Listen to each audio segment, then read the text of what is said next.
Alright, what's going on, guys? So I'm back at it again in here for that video for you guys for today. And today, yes, I am in here for my Hell in a Cell 2011 review.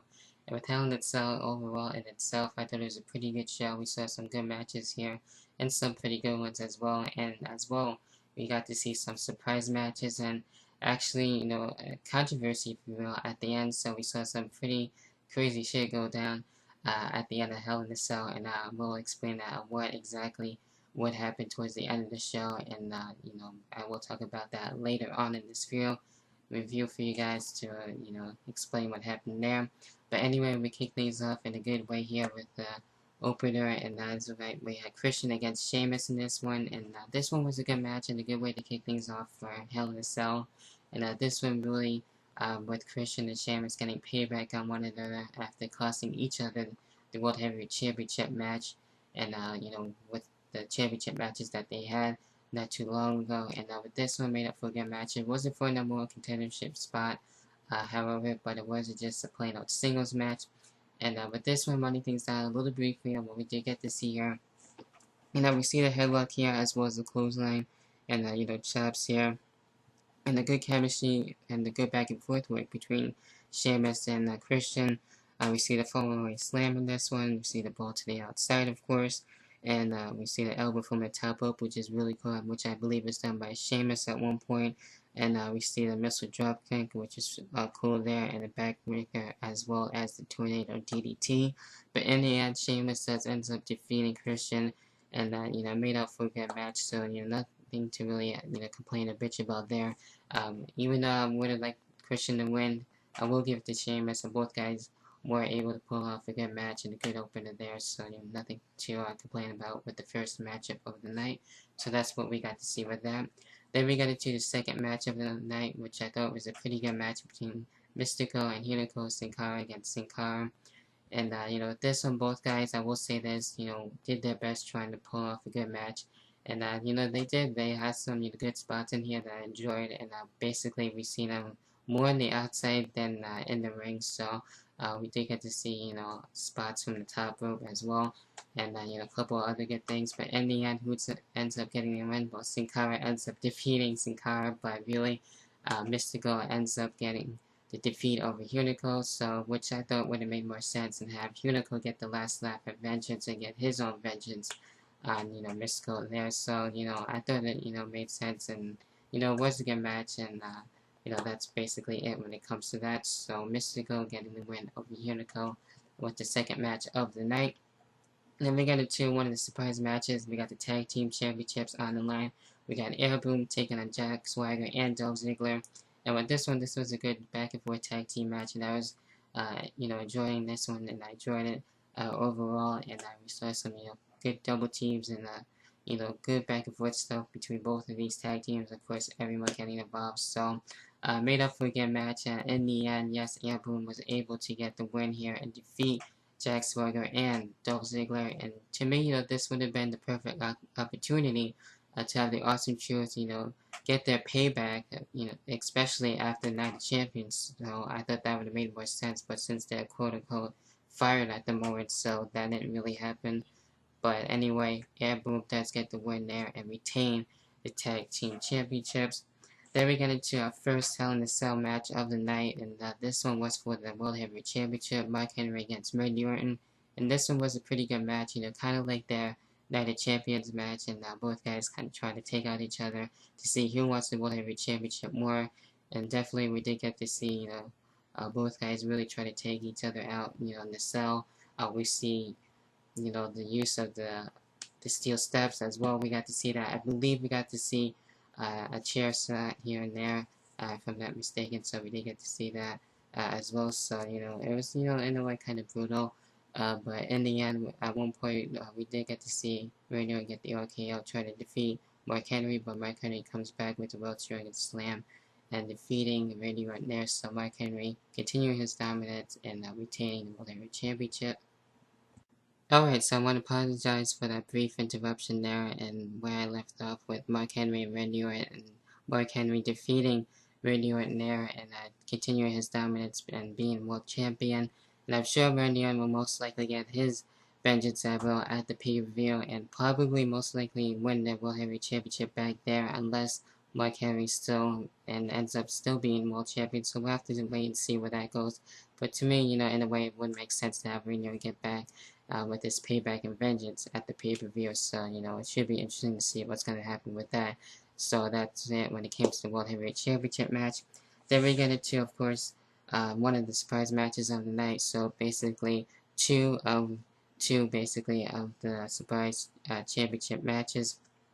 And this one was for the Intercontinental Championship, but before that we had Cody Rhodes come out and basically unveil the old school Intercontinental Championship, which is really cool to see. So, you know, I haven't really seen that in a while. So Cody Rhodes looking to actually, you know, wear it and defend it each and every week. And, you know, this was his first time defending with the old school championship and bagging the, you know, recent Intercontinental Championship. And this one he was facing John Morrison. This one I thought was a pretty good match, even though we did get to see, you know, Cody Rhodes in his street clothes. So, you know, with that being said, Cody Rhodes still put on a pretty good match, even though he was wrestling in the street clothes. So, you know, nothing really to complain about there. So, not really that big of a deal. So, you know, it was something I guess kind of new to see that. But anyway, running things down a little briefly, where we did get to see him. We see the roll up here, as well as the headlock and the clothesline here in this one as well. We see the uppercut. A couple of good things by John Morrison, you know, trying to you know, get the win here and try to end this losing streak, which has been happening lately. And we see the front suplex here, and as well, yes, the figure four by Cody Rhodes, which is really cool to see there. And in the end, that's right, Cody Rhodes ends up defeating John Morrison, unfortunately, and you know, John Morrison's losing streak, you know, continuing at Hell in a Cell. So, you know, made up for a pretty good match, and nothing really to complain about there. But Cody Rhodes is, yes, still the Intercontinental Champion, and you know, will be defending his Intercontinental Championship with the Old School Championship. So we'll have to wait and see what's going to happen next. So, you know, that's it when it came to the appearance by Cody Rhodes, and in a way making history, I guess, if you will. So that's it when it came to that. Then we get into the Divas Championship matchup between Kelly and Beth Pheniox, and this one was another good Divas match between these two. We see Eve and Natalya out there as well supporting you know, Eve supporting Kelly and Natalya supporting Beth there. And we see, you know, good back and forth work between these two once again. And then, you know, Kelly trying her best to, you know, retain, and Beth Phoenix looking to get her payback too as well. And running things down a little briefly, what we did get to see here, we see the Luthers in this match. You see the crossbody as well as the head scissors. You know, Natalya really trying to help out Beth here to hopefully get the win. And we see the backbreaker as well as the elbow shot and as well as the suplex. And yes, in the end, we do get to see Beth Phoenix get the defeat over Kelly with the Glam Slam. And, you know, is your new Divas champion. So, you know, it would have made more sense to, you know, have Beth Phoenix win in her hometown. But, you know, it was a good match, you know, at Night of Champions. So, she did get to win it here, so nothing really to complain about there. And Kelly and Beth Phoenix, you know, both having a good match, and I gotta give it to Kelly too. So, you know, I'm not gonna really bitch about that, you know, how the match ended or anything like that. So, both divas, you know, really trying their best, and you know, both, you know, I give credit for it. So, Beth Phoenix is your new Divas champion, and you know, it's gonna be pretty cool to see what's gonna happen next. And now the Divas are doomed having the championship at their side. So that's it when it came to that. And then we move along to, yes, the main event, the WWE Championship Hell in a Cell match. And you know, with this one we saw CM Punk taking on John Cena and Alberto Del Rio. And with this one, this was a good main event. You know, we'll see a couple of crazy stuff in this one as well, especially, you know, after the Hell in a Cell matchup in itself. We see, of course, you know, battle with Alberto Del Rio and CM Punk to try and take out John Cena. The Cena is going to take out John Cena first. You know, we see the battle on the outside as well. We see, you know, the double leg drop by John Cena taking it to CM Punk, and as well as Alberto Del Rio in this one. So we saw that. We saw good chemistry work by all these guys here. We see the chair shots, and then, you know, the shots to the cell as well. We see, you know, double DDT, and you know, a lot of crazy spots too as well in this match. And all these guys trying to prove that they want the sorry about the computer messed up a little bit. But anyway, as I was saying, you know, both of these guys, all these guys, I should say, you know, really wanting the WWE Championship, and to see you know, who's gonna come out on top in this one. And you know, at one point, you know, John Cena was locked out of the steel cage and was forced to actually watch the match between CM Punk and Alberto Del Rio, and in the end, who ends up getting the defeat. And that's right, Alberto Del Rio does come back in this one. We kind of saw, you know, a little help by Ricardo Rodriguez, but that was backfire. But in the end, Alberto Del Rio does come back with a defeat and takes out CM Punk. Even though, you know, I was going for CM Punk 2 in this one, and you know, really could have went either way, but you know, I was going for both guys, so couldn't win either way. But Alberto Del Rio was one of my picks, and he, of course, you know, won the match as the new WWE champion once again. So you know, he should have never really lost the title.